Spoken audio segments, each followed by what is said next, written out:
The real difference between a wealthy business owner and a struggling business owner. This is the foundation. I would like to welcome you to this episode. I just want to get into some actual facts and maybe assist those who are potentially thinking about getting into business, starting a business, and provide some guidance. So this is the foundation. I am Sot L, seeker of truth L, and it is my pleasure to welcome you to this Wednesday episode of the foundation. Let's jump right into the show. Make sure you check out welcome to thefoundation.com. Sign up for the email list. Something going on with my headphones. At the very least, sign up for the email list. We appreciate it. Definitely. We also have our trustee training. If you tap the key, I'm going to go back. Let me go back. So if there's a key right here, if you hit the key on the left pane, you have the options for trustee training here. All of these, include a complimentary consultation with me, Sot L, just to get you started right, But let's get straight into the show. Let's get into the show. I want to talk about, a couple articles, and I put something together for y'all. Don't want to take up too much of your time, right? But we got Forbes, successful versus unsuccessful entrepreneurs, right?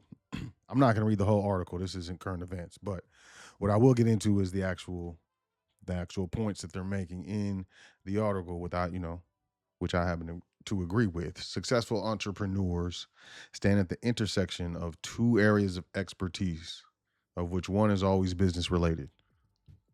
That's number one. And when I'll say that, I'll put it in my own words. What that means is you're good at, or an expert at something that you can monetize, a skill, or intellectual property, specific know-how, whatever it is. You're good at something, really good at something, or you're just good at something and you really enjoy it. But you need business skills as well. You need business skills. You don't have to go to business school, but you definitely need to learn the positions and the information, right, that applies to your specific business. Position meaning, there's going to be an accountant, there's going to be a CEO, there's going to be some labor, there's going to be logistics, there may be some warehousing, so on and so forth. And ultimately, as a entrepreneur, hopefully it's for a short period of time, but ultimately you're going to hold all those hats. Going to be wearing all of them. So expertise in what you know and how you do it, as well as expertise in some business knowledge, business administration. You got to have some expertise in tax knowledge, not everything broadly, but eventually you want to become some type of competent when it comes to everything that has to deal with your business. Okay? All right, number two.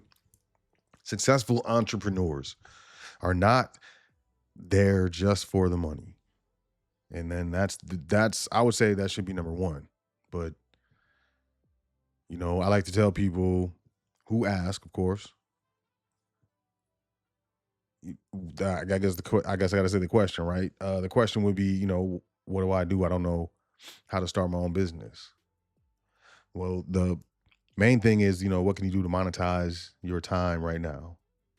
And with that comprehension, you can build. And a lot of people think, oh, start my own business means quitting my job. That's not true either. But what can you do to monetize your skills, to monetize your time right now? And a lot of times you're probably doing it already. Number two, what are you really good at, but you're not getting paid for? whether it's a hobby that you've had throughout your life or, something that you picked up. But what are you good at? And that you can apply a little more time and effort to become an expert and monetize what you're good at. And then third, what are you passionate about?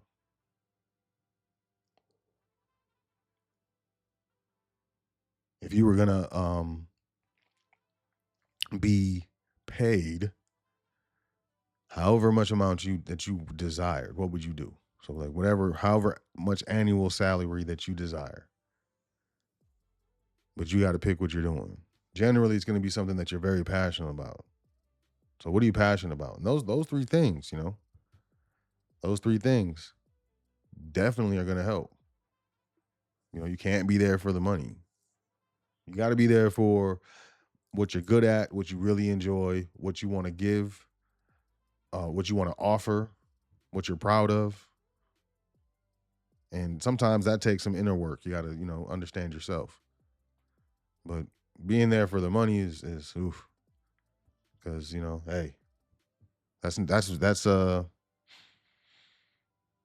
believe, that's a motivational thing. Number three, do what you love. I guess I should have read this, but yeah, you do what you love, do what you enjoy. What do you do, or what do you know how to do, or what do you know in your mind that you can teach? What valuable skill do you have that you can monetize? Number four, successful people handle criticism well. This is a big one. This is a big one. This is something that people don't think about. This is something that people do not think about. This is something that people um they'll get to a certain point with their business and they'll trip up and not really understand what happened. Um you are not your product. Actually, you are not the product of the business, right? You're not the service of the business. Any criticism with regards to the business, product, or service is not personal, and most people cannot understand that. They can't shift to that mind state, and therefore, they're very, very hmm, challenged when it comes to dealing with criticism. So, those who are successful can handle criticism. You're not talking about me, you're talking about what I've done. You're not talking about me, you're talking about what I said. You're not talking about me, you're talking about what you perceive. You're not talking, there's a lot of different things that can be said and is absolutely true. But you got to be able to do that. You got to be able to separate yourself from the product or service, separate yourself from the website, separate yourself from the business plan, separate yourself from the clientele, separate yourself and focus on, you know, growing the business because the business is not you and you are not the business. Number five, failure does not define you. Let go of the belief that it does. You had to fail to learn how to ride a bike. How many times you fall? You probably don't remember, but you fell. Walk, write your penmanship, read. There's a lot of failure that comes along with growth and you know um learning. How about that? Acquiring knowledge, right? And as adults, we get into this routine where we're not really too much being corrected. Let me just be honest. And that doesn't make for a successful entrepreneur or business owner. And sixth, thriving is hard when you feel burdened by marital or romantic dissatisfaction. Oh, wow, dissatisfaction. And it just it takes your mind away from how you can grow and assist the business in being better. It to offer a better service or product. It takes your mind away from it. And the mind that you do have, anything going on in your personal life, is not going to be 100% because, you got stuff going on. Moving forward, Investopedia, top 6 reasons why businesses fail, right? So we're going the opposite way. We got to do balance. Insufficient market research. Are you doing wings? Are you delivering the wings? They got to pick them up. Is that what you want to do? Okay, so how many people are doing that? How many different businesses are doing that in your local market or area? You got to know that. Are people eating wings? Are you in an area where people don't like wings? These things are important. Market research is what it's called. And really what it is understanding the people that you're trying to sell your good or product or service to. Good or service, product or service. Understanding the the ways in which they purchase and who that is. And what are the competition, the competitors in that market. Number 2, common business plan issues. You got to have a business plan. And that's, listen, and most people hear business plan and they can't comprehend it. They don't even know where to start. And then they just give up. They don't ask questions.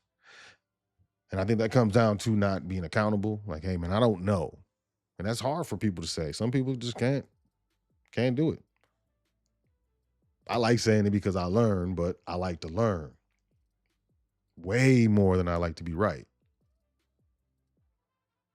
But having business plan issues, having unrealistic expectations, not even completing a business plan. But even when you complete a business plan, you know, excuse me, do you have the proper costs, expenses? Do you have the proper, market research? Do you have the proper projections? Do you have the do you have the proper idea? So, having issues with the business plan, you can have the wrong plan, the wrong map to where you're trying to go. No matter how hard you work, you're not going to get there if you're still using that map. And that's what a business plan is. It's a map for the business, ultimately. Number 3, inadequate financing. People miss this. Businesses have different and distinct separate credit profiles than individuals. And due to lack of understanding, lack of comprehension, or even lack of knowledge, people who start businesses seem to, I would say 95% of the time, just avoid anything having to do with business credit. And that's just, I would say, over 60 something percent of the people that I've dealt with. And I'm not saying that this is, these are results of a survey or something. But I'd say a lot of people, over 50% of people who have a business don't have it properly structured. But inadequate financing, whether it's business credit, whether it's, proper savings, whether it's proper investigations into knowing what is required with regards to the startup costs, is inventory have to be acquired, and is the business able to be able to float during the downturns. There's economic downturns, there's business cycle downturns. Summertime, people go out of town, trends change, so on and so forth. So, financing is important. 4, poor business location and social media presence. A lot of people neglect the social media presence. Or they'll, I have a Facebook, so that's where I'll put it. And then neglect Instagram. They'll neglect TikTok. They'll neglect these other, social media spots. X and all that. Whoops. It's not about what you want and what you want to do. It's, it's a lot of times, and all the times, it should be about the business when you're dealing with the business. Number 5, risks of a business complacency.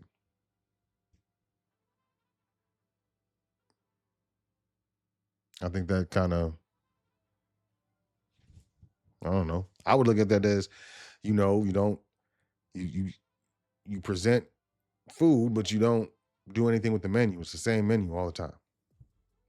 And then you become complacent about the presentation, how it's delivered, and or who the servers are, how they treat the clients, and so on and so forth. Not keeping up with this stuff. That stuff happens. Number 6, rapid business expansion. You're just not you got too many orders, too much going on, too many bills, and just things just happens too fast. You had a great idea, but you didn't have a business plan. You didn't have your things set up. You didn't have the proper financing. You didn't have the proper manpower, human resources.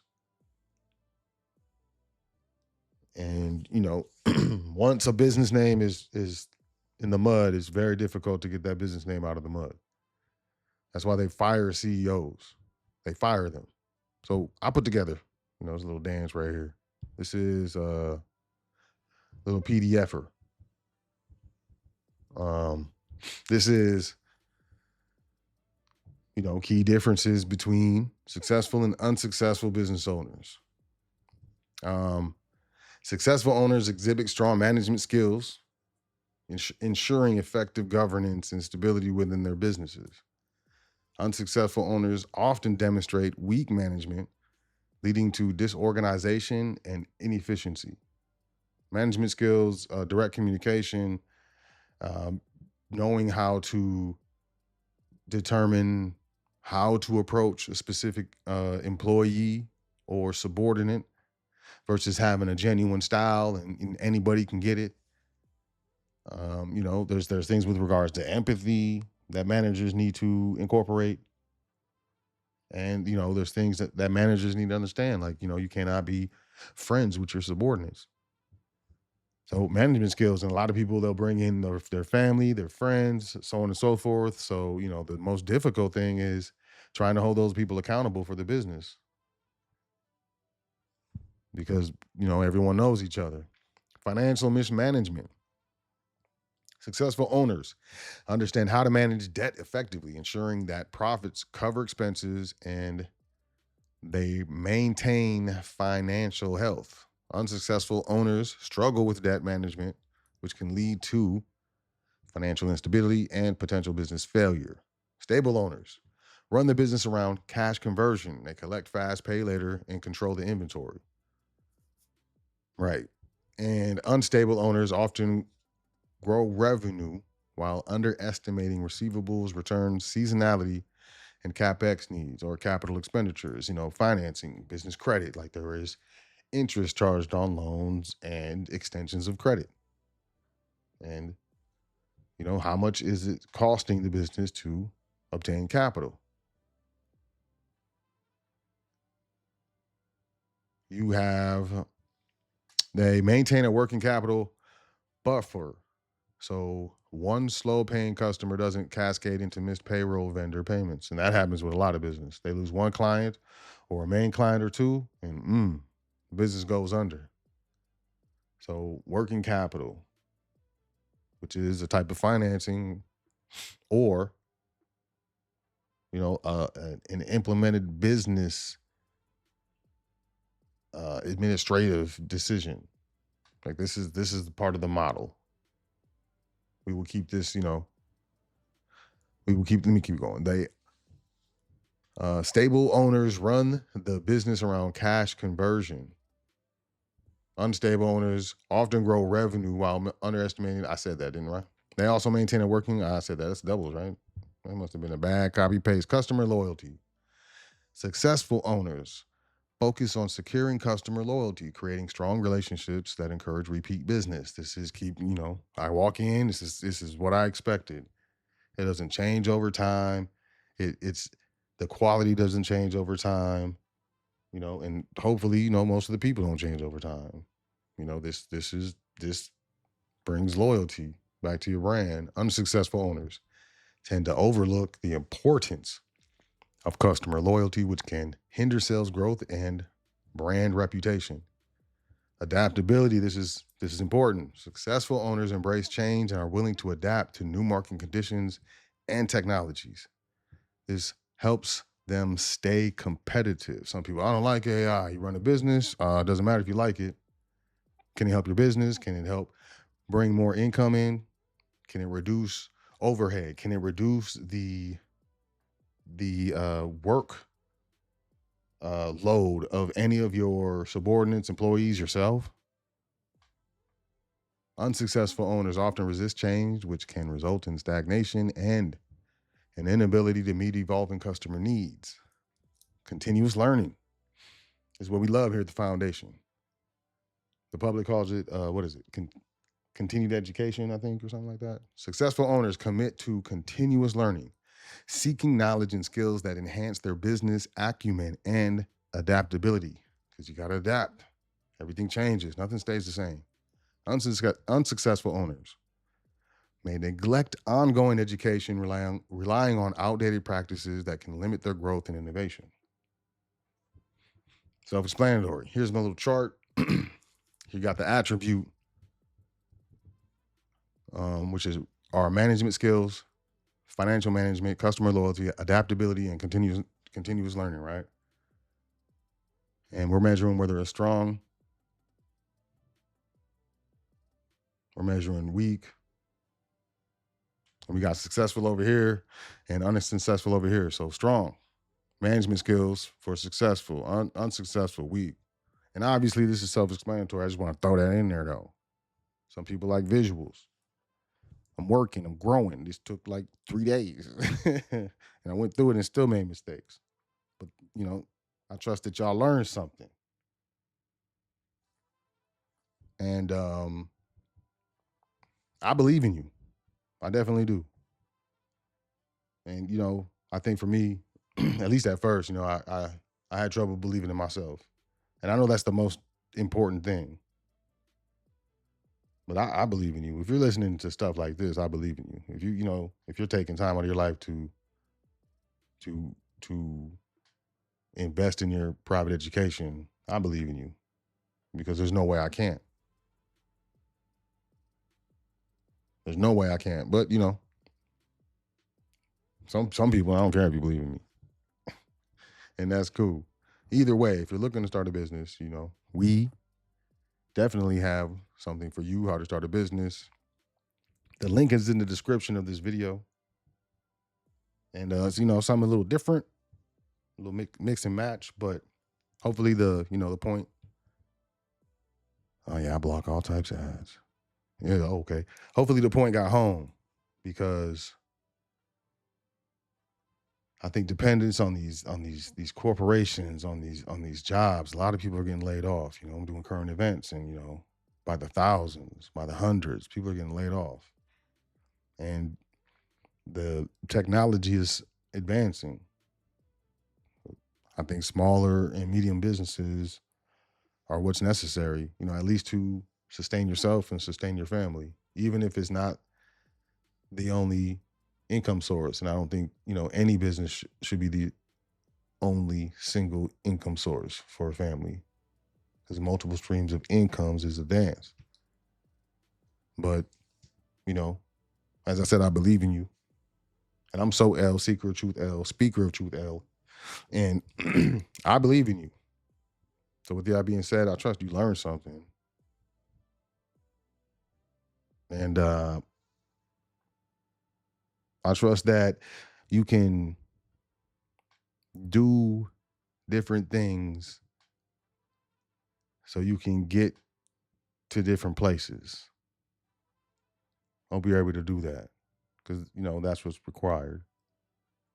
That's definitely what's required. And things are changing. Things are going down, Things are going down. I'm putting together just stay tuned. Stay tuned. Absolutely stay tuned. But yeah, I hope y'all learned something. Until next time, y'all enjoy yourself. Take care of yourself. Make sure you say 10 things that you're thankful for before you go to sleep tonight and every night. It's very important. And I'll catch y'all next time. Peace, y'all.